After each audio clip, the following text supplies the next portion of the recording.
11 waxyaabood oo xiiso leh oo ku saabsan Koonfurta Kuuriya.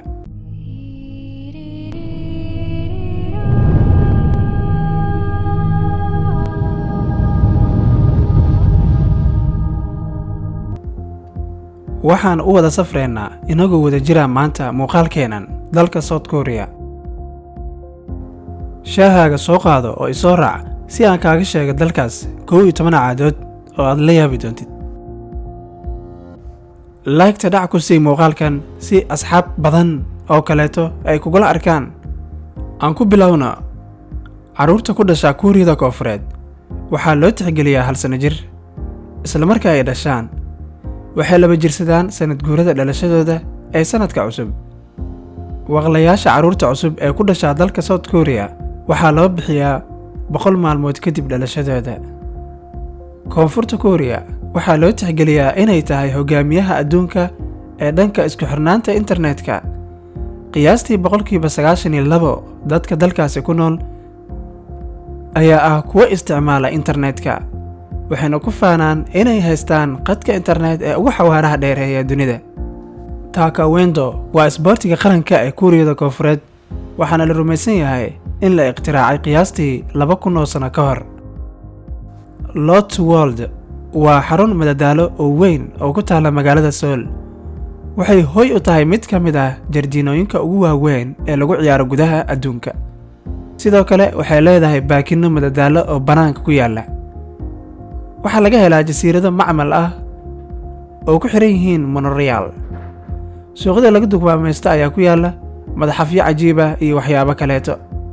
Qadda casaanka ah waxaa loo tixgeliyaa nasiib xumada gudaha Kuuriyada Koonfureed. Markii aad ku qorto magaca qof midabka cas waxay muujinaysaa in qofkaasi uu dhintay ama uu dhiman doono goor dhow. Lambarka 4 waxaa loo arkaa nasiib xumo maadaama loo qoray si la mid ah dabeecadda Shiinaha uu leeyahay marka ay ka hadlayaan dhimashada.